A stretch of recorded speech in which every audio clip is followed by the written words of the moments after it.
Teacher सरकार का गुलाम नहीं होता, उसकी बौद्धिक आजादी होती। हमारे जैसे टीचर को तरह तरह से तंग किया जा रहा है कि उसको जो है ना कुछ दिखता नहीं, वो सुसाइड कर लेता, हमारे ब्राइट स्टूडेंट्स। इसलिए मैंने एक अभियान चलाया अभी, कैंपस घेरो अभियान। तभी तो पूरा ये हिंदू राष्ट्र ताल ठोके कह रहा है, और आजादी के अमृत काल में जो है ना, विष आया है आपके हिस्से में और अमृत गया है सवर्णों को, खाली पूंजीपतियों को नहीं गया, ज्यादातर सवर्णों को अमृत गया है। नेता को यह काम करना होगा। आजकल फेसबुक ट्विटर पे चल जाता है कैरम बोर्ड की तरह, आंदोलन कहां कर रहा है? सड़क पे कौन नेता लड़ रहा है? कौन संसद घेर रहा है? कौन विधानसभा घेर रहा है? कुछ नहीं, खाली सब गुलाम समझ लिया है। तो आपके घर में भी बाबा साहब हो सकते हैं, फूले हो सकते हैं, साहू जी महाराज हो सकते हैं, जरूरत है उसको सींचने की।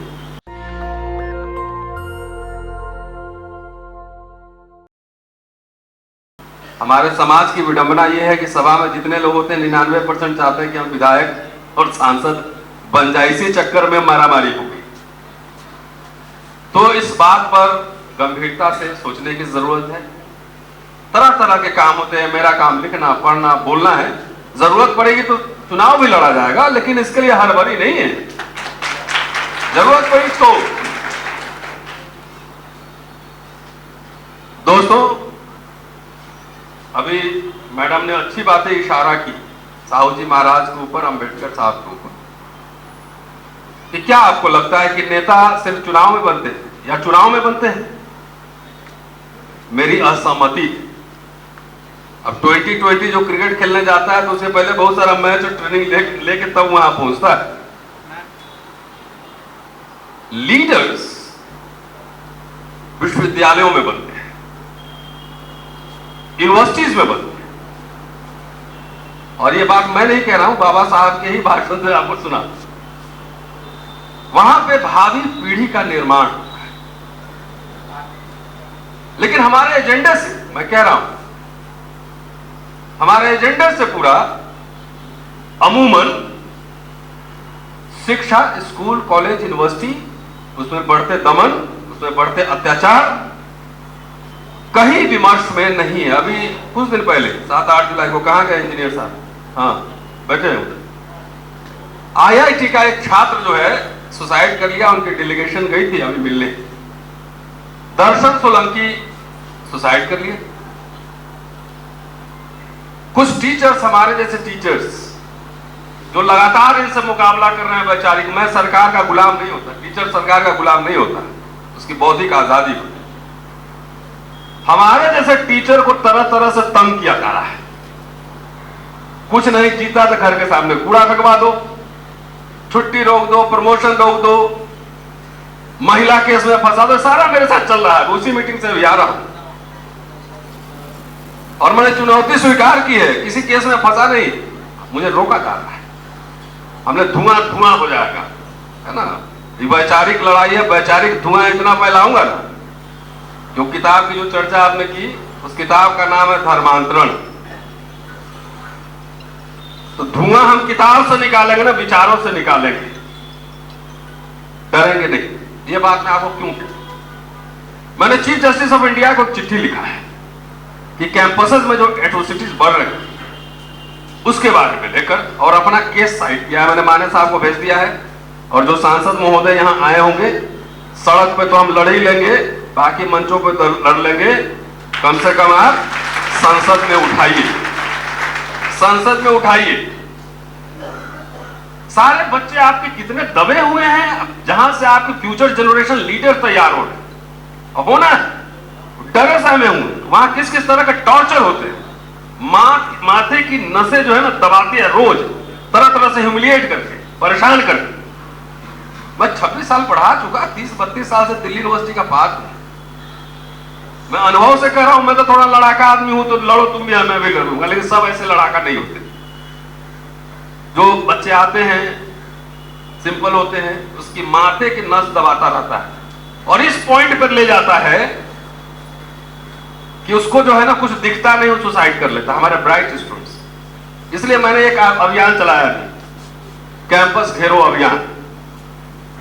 10 IIT मेडिकल कॉलेजेस, 10 यूनिवर्सिटीज देश में आप लोग हजारों की संख्या में घेर दीजिए, ये दमन उत्पीड़न कम हो जाएगा। इसलिए जरूरी एजेंडा का, पॉलिटिकल एजेंडा का पार्ट है। नहीं तो 15-20 साल माना साहब राजनीति करेंगे, 30 साल गौतम साहब करेंगे, 30 साल मैं करूंगा, उसके बाद आपकी भावी पीढ़ी लीडर तैयार ही नहीं हो रहे। कहां तैयार हो रहे? जितने साथी बैठे हैं, बताइए, विश्वविद्यालय में तो खेती होती है लीडर्स की ना, ABVP है, NSUI है, वहां वैचारिक तैयारी होती है, उसके लिए पैसे संसाधन देने की जरूरत है। शायद वो बाबा साहब का एजेंडा था जिसको हम भूल चुके हैं, उस पर कोई काम नहीं हो रहा।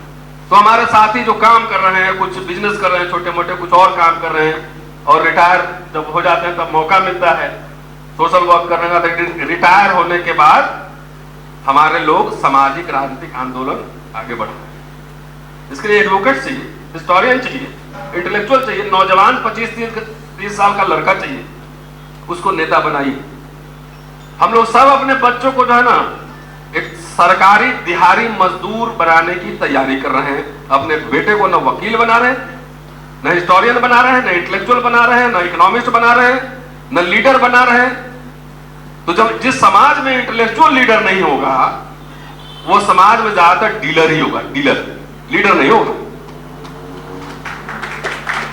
भाई गौतम साहब को क्या जरूरत थी मंत्रालय से इस्तीफा देने की? थोड़ा भिड़ जाते तो रह ही जाते, अब कोई हटाता भी नहीं है, क्या जरूरत?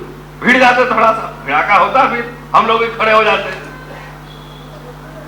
तो मंत्री पद का बाबा साहब ने इस्तीफा दे दिया। ये मंत्री, MLA, विधायक, MP, ये सब बहुत बड़ी चीज नहीं है। वो वैचारिक लड़ाई, आइडियोलॉजिकल लड़ाई लड़ना बेहद जरूरी है। बाबा साहब का एक भाषण, क्योंकि वैचारिक सभा है तो मगर बगैर रेफरेंस के मैं बोलता नहीं। एक भाषण है, उसमें से दो पेज 3-4 मिनट लूंगा, ज्यादा नहीं, क्योंकि आप सब थक भी गए होंगे। मास्टर हूं, 1 घंटा बोलने की आदत है, वो तो बोल सकता हूं। ये जुलाई 1953 मराठवाड़ा के शेड्यूल कास्ट फेडरेशन में भाषण है, और टाइटल है, हमारे कार्यकर्ताओं को चाहिए कि वे राजनीतिक, धार्मिक और आर्थिक समस्याओं का बारीकी से अध्ययन करें। और हमारे पास क्या है? अध्ययन ही नहीं। पहली सब उन्होंने कहा है कि चुनाव ही राजनीति है, ऐसा हमारे कार्यकर्ता मानने लगे। हमारे लोग सब राजनीति खाली पॉलिटिक्स हो जाए बस हो गया चुनाव। यह भी माना जा रहा है कि चुनावों के बगैर राजनीति के कोई मायने नहीं, इसलिए चुनावों के समय सभी टिकट पाने की कोशिश में लगे रहते हैं, और चुनाव खत्म होते ही सब इत्मीनान से बैठ जाते हैं। लेकिन राजनीति कुल समाज जीवन का एक छोटा सा अंग है। राजनीति यानी सब कुछ नहीं होता। चुनावी राजनीति मतलब सब कुछ नहीं है। It is not everything. सच पूछो तो यह सामाजिक जीवन का छोटा सा अंग है। तो राजनीति बचा हुआ अनाज है। समाज की उन्नति केवल राजनीति से नहीं होती। समाज की उन्नति के कई कारण होते हैं। सामाजिक आर्थिक मसले कम महत्वपूर्ण नहीं होते। समाज की सर्वांगीण प्रगति के लिए इन सभी बातों को एक समान ध्यान देना जरूरी है। यह बात कार्यकर्ताओं को समझनी चाहिए। कार्यकर्ता जब राजनीति को बहुत महत्वपूर्ण मानते हैं तब उन्हें लगता है कि चुनाव के समय टिकट पाने के लिए जद्दोजहद करना, टिकट न मिलने पर समाज में फूट डालना, नाराज हो जाना, चुनाव हारने पर निराश होकर घर में बैठ जाना, और जीत जाए अगर तो असेंबली में जाकर मुंह सिल लेना बंद कर। जैसे 131 सांसद है ना, देखते हैं कितने आते हैं अभी बोलने, मुंह बंद कर लेना। राजनीति में इतना ही कार्य होता है, ऐसा हमारा कार्यकर्ता मानते हैं। इसीलिए टिकट के चक्कर में क्या हुआ है ना, अरे बहुजन हम लोग कह रहे हैं 85%, लेकिन कुछ हुआ नहीं। जो टक्कर होनी चाहिए थी वैचारिक नहीं हुआ, तभी तो पूरा ये हिंदू राष्ट्र ताल ठोके कह रहा है। और आजादी के अमृत काल में जो है ना, विष आया है आपके हिस्से में और अमृत गया है सवर्णों को, खाली पूंजीपतियों को नहीं गया, ज्यादातर सवर्णों को अमृत गया है। कल मैंने आंकड़ा दिया था विश्वविद्यालय के, तो आपके वजह से समुद्र मंथन जब हुआ तो विष किसको मिला था आपको याद होगा, अब तो सरकार ने घोषणा कर दी है कि अमृतकाल है, इसका मतलब आपको विषी पीना है, जहर ही मिलना है, और वो जहर निगलने के लिए हम लोग तैयार हैं। आ जाओ, मुकाबला होगा। तो अब हम लोग का समाज में हुआ कि टिकट नहीं मिलता है ना, तो दो आदमी मिलकर 3 पार्टी बना देता है, एक अकेले अकेले और एक दोनों मिलकर कॉमन मिनिमम कोटा। तो 3 पार्टी बन जाती है, तो वोट उतना ही है, सारा वोट बट गया, और कम वोट लेके बीजेपी जीत जाती है। तो हमारे लिए तो सबसे महत्वपूर्ण है, अभी बाद में हम लोग फैसला कर लेंगे क्या होना है, सबसे पहले इस बीजेपी को हराओ, इसने हमें विष दिया है, ये मेरे लिए महत्वपूर्ण है। हम चुनाव लड़ेंगे कि नहीं लड़ेंगे, पाल साहब लड़ेंगे कि नहीं लड़ेंगे, कौन लड़ेगा, हटाओ नहीं यार, पहले इसको साइड करो बेटे, और जो एजेंडा बनाओ, एजेंडा सेट करो सीधा, कि जो भी सरकार बने, हमारा एक दलित मैनिफेस्टो एक उसके पास जाना चाहिए कि हमारे बच्चे के लिए सेफ कैंपस, विदेश पढ़ने के लिए स्कॉलरशिप, नौकरी सुरक्षित, और अडानी अंबानी को जितना माल दिया है सबका नेशनलाइजेशन कर दिया। 2 ही का पे यादव साहब बैठे हुए थे क्या, 2 फिलहाल 2 ही, फिलहाल इसी 2 का नेशनलाइजेशन करना है, ये एजेंडा पे लाइए, इसको विमर्श का पार्ट बनाइए। आगे एग्जांपल दे रहे हैं कि हैदराबाद में लगभग 2 सालों से असेंबली चल रहा है, Hyderabad, I am talking about Hyderabad assembly in 50s। वहां 31 अस्पृश्य अनटचेबल्स एमएलए, लेकिन उन्होंने क्या किया, बोला कुछ नहीं किया, मुंह सिल के बैठा रहा। अगर बोलते हैं कि राजनीति में 3 काम होता है असेंबली में जाकर, हाउस में देयर आर 3 फंक्शंस। 1 असेंबली में प्रस्ताव रखना, बिल रखना, और बजट का अध्ययन स्टडी, बजट का अध्ययन कर उस पर बोलना। क्या इनमें से एकाध उम्मीदवार विधायकों ने ऐसी कोई कार्रवाई की, बोला नहीं की। तो राजनीति ही अगर सब कुछ है, तब भी आपने कुछ नहीं किया, फेल हो गए, कुछ नहीं तब भी फेल हो। ये बहुत सारे एग्जाम्पल्स उन्होंने दिए हैं, और वो कहते हैं, बस एक आध पॉइंट और बोलता हूं, राजनीति हमारे लोग जो है ना, तुरंत सफेद कुर्ता पैजामा, तुरंत सफेद जूता, मैं जींस शर्ट पहनता हूं, मैं पॉलिटिकल आदमी हूं, I am not now political. तुरंत पॉलिटिकल पार्टी ज्वाइन नहीं किए कि पूरा ऊपर से नीचे वो मोजा में उसका जो है ना सब सफेद हो जाता है, और उसी दिन से उसके माथे में घूमने लगता है कि टिकट मिलेगा, संसदीय गुंबद में जाकर झंडा फहराएंगे, पूरे अफगानिस्तान तक दूरबीन से देखेंगे उपकरण में। उसी दिन से सपना शुरू हो जाता है। तरह संभलिए, राजनीति बहुत ही गंभीर, दुष्कर और मुश्किल कार्य है, ये पहली बात समझिए। सब लोग राजनीति नहीं कर सकता है। कार्यकर्ता, मैं कार्यकर्ता समझता हूं,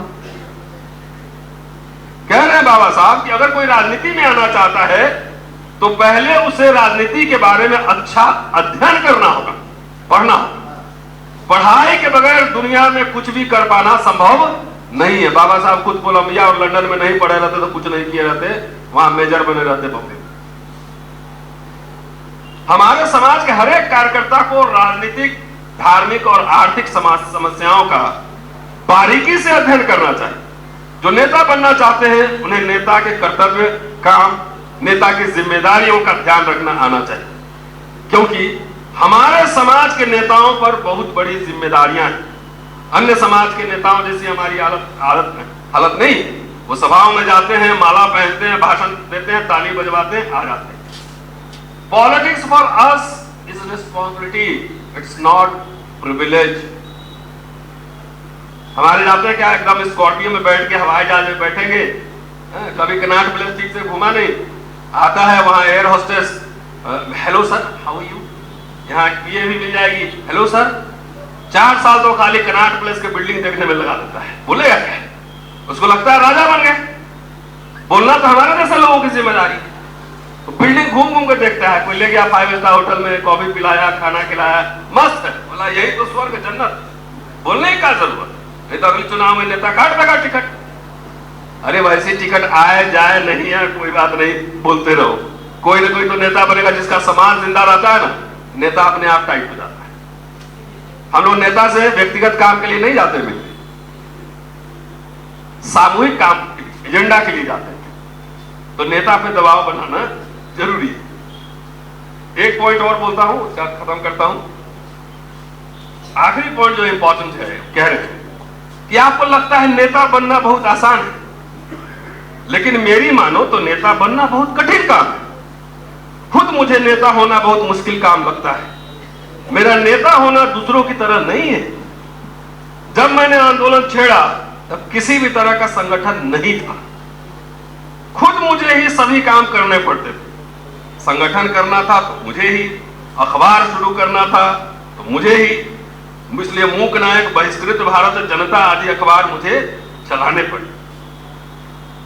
प्रेस चलानी थी तो खुद मुझे प्रेस की सारी तैयारी करनी पड़ी। संक्षेप में मुझे हर बात का शून्य से निर्माण करना पड़ा, जीरो से। जो हुआ वो सब परिपूर्ण है ऐसा नहीं कहता मैं। मेरा कहना तो यह है कि जो हुआ उसका शतांश भी नहीं, और अधिक काम करने की जरूरत है। और यह एक वृक्ष हमने लगाया है जिसको सींचने की जरूरत, वृक्ष लगाया जिसको सींचने की जरूरत। हमारे ना प्रेस है, बड़े बड़े पार्टी, अभी तो को मैं कह रहा हूं बड़े बड़े लीडर को ना प्रेस है। यूट्यूब वाला आ रहा है, इस लोग को बेचारा कुछ पैसा दे दीजिएगा, खाना भी खिला दीजिएगा, ये सब जरूरत। ये मेन मीडिया नहीं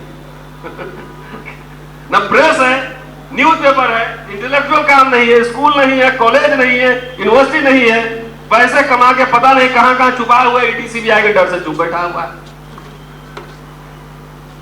तो क्या कीजिएगा, कैसे नेता बनेगा? तब तो लीडर नहीं डीलर ही मिलेगा आपको पैकेज में। तो चलते चलते आखिरी बात, लोगों में जागरूकता पैदा करना, उनका संगठन खड़ा करना बेहद महत्वपूर्ण काम है। हर नेता को यह काम करना होगा। आजकल फेसबुक ट्विटर पे चल जाता है कैरम बोर्ड की तरह। आंदोलन कहां कर रहा है? सड़क पे कौन नेता लड़ रहा है? कौन संसद घेर रहा है? कौन विधानसभा घेर रहा है? कुछ नहीं, खाली सब गुलाम समझ लिया है। इस जात का इतना वोट है, खड़ा कर दो, बार्गेनिंग करो, सेटिंग करो, 4 सीट लो, उसमें एक को मंत्री बना लो, बेटा को, फूफा को, दामाद को, जितने रिश्तेदार है उसको आस-पास घुमा लो। उसका जात का लोग गुलाम तो है। जब तक गुलाम रहे वो तो ऐसा ही नेता आपको डिजर्व करना पड़ेगा। फिर बाबा साहब जैसा नेता आपको कहां से मिलेगा? अगर वो बिके होते तो पता नहीं दुनिया में कितना प्रॉपर्टी खरीद ली होती, क्या नहीं मिला होता। तो ये हमारे कार्यकर्ताओं में बहुत धैर्य होना जरूरी है, पेशेंस। जिसमें धैर्य नहीं होता वो नेता नहीं बन सकता। जो आदमी मरने के लिए तैयार है वो कभी नहीं मरता, और जो मरने से डरता है वो पहले से ही मरा हुआ होता है। इस देश के हिंदू, नोट कीजिएगा, कम से कम मैं तो ये कहता हूं कि जवाहरलाल नेहरू और तमाम उस समय के कैबिनेट यूरोप से पढ़े हुए थे, थोड़ा डेमोक्रेसी, लिबरल वैल्यूज में विश्वास करते थे, एक अच्छा संविधान बनवाया, लागू करवाया, बहुत सारे प्रोविजंस की, सब कुछ नदी नहीं बह रही थी कि आप डुबकी लगा रहे थे, लेकिन थोड़ा बहुत हुआ। पब्लिक सेक्टर बने, यूनिवर्सिटी, कॉलेज, स्कूल बने, Jawahar Navodaya school, central school बने, जिसमें हम लोग को थोड़ा सा काम करने का, पढ़ने लिखने का मौका मिला। ये सरकार सबको बेच रही है। कह रही है अमृत काल है, तो सही तो कह रही है। बेच देगी, आपके पास नौकरी करने वाले लोग नहीं होंगे, तुम्हारे साथ को चंदा कौन देगा? मिडिल क्लास ही तो देगा, तो नहीं मिलेगा। इस देश के हिंदू हमें बहुत तकलीफ देंगे, हमारी राह में कई रोड़े पैदा करेंगे, लेकिन जो भी हो, हमने जो राह अपनाई है, जिसे हम इंसानियत कहते हैं, उसे पाने की कोशिश हमें नहीं छोड़नी चाहिए। इसलिए हमारे हर कार्यकर्ता का धैर्यवान होना जरूरी है। हमें ध्यान में रखना होगा कि सम्मानजनक व्यवहार करना हमारा परम कर्तव्य है। कठिन परिश्रम करने की जरूरत नहीं है। मैं किसी व्यक्ति से प्यार नहीं करता, मैं काम से प्यार करता हूं। बाबा साहब की राइटिंग, मैं काम से प्यार करता हूं। और कह रहे हैं कि संगठन आपसी मतभेद बुलाइए, लिखा हुआ है, मैं नहीं कह रहा हूं। 2 आदमी मिलकर 3 पार्टी नहीं बनाइए, नहीं तो अमृत का जो है ना पूरा जहर ही मिलने वाला है। हम लोग तो लड़ मिल के निकल लेंगे। तो ये बात बाबा साहब कह रहे हैं, ये सिर्फ ताली नहीं बजाने की जरूरत है। वीडियो सारे यूट्यूब में लग जाएंगे, उसको सब सुनिए, सबको चैनल को सब्सक्राइब कीजिए। सुनिए रात में ध्यान से और समझने की कोशिश कीजिए। मेरे पिताजी वाइस चांसलर नहीं थे, मेरे दादा दादी मजदूर थे, मेरे पिताजी एक ऑफिस में क्लर्क थे छोटे से, उसी घर से निकला हुआ, गांव में पढ़ के आया हुआ, दिल्ली में आकर थोड़ा बहुत दहाड़ लेता हूं। तो आपके घर में भी बाबा साहब हो सकते हैं, फूले हो सकते हैं, साहू जी महाराज हो सकते हैं। जरूरत है उसको सींचने की। सिर्फ बाबू बनाइएगा तो फिर बाबा साहब नहीं मिलेंगे। धन्यवाद, शुक्रिया। नेशनल दस्तक की आपसे गुजारिश है कि अगर इसको बचाना चाहते हैं तो नेशनल दस्तक को सब्सक्राइब करने के लिए रेड कलर के सब्सक्राइब बटन को दबाएं, फिर बेल आइकन की घंटी दबाएं। नेशनल दस्तक को बचाने के लिए बहुत जरूरी है कि हर खबर को शेयर करें, लाइक करें, कमेंट जरूर करें।